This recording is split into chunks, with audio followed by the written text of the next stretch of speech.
Her grandfather was gone forever, and we were alone, underground, hiding away from the horrible noises above. What was going on up there? Though the odds were terrible, the people fought back, even though some said it was hopeless and much too late. Their weapons were puny compared with their oppressors, but their spirits hadn't been totally crushed. They fought on, but there was no escape in the end. The last of the Red Folk were rounded up and taken away. We heard terrible noises as we squeezed through the sewers. I heard the full story much later. I also heard that there was truth in the old rumors we'd heard of the people beyond the wall, people who could change your color.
We found the little girl and she told us her tale.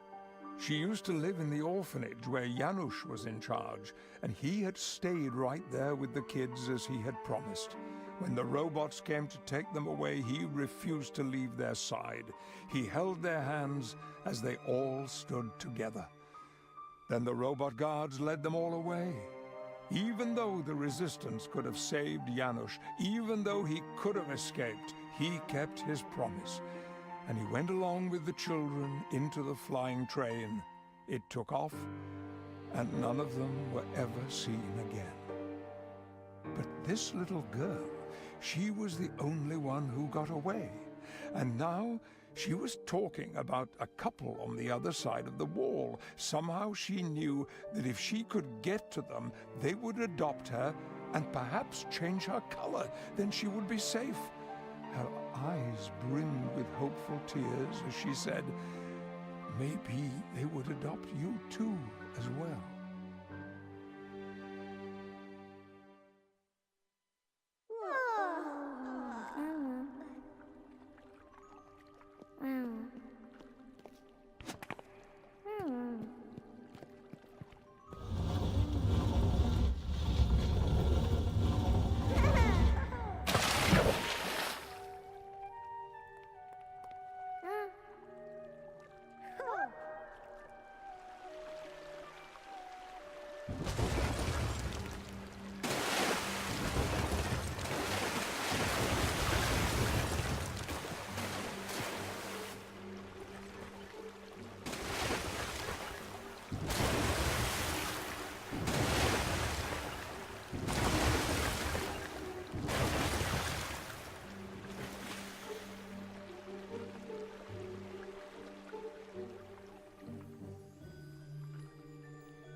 The couple were keen to make my friend part of their lives. I was so glad for her.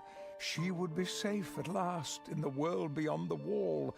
But there was only room for one child, so it was time for the two of us to part. We had come through so much together. She took out the photograph of the two of us, the one that had been taken on the last day before the invasion. She tore it in two, so we'd both have half, to remind us of each other. Then she went away, and I never saw her again.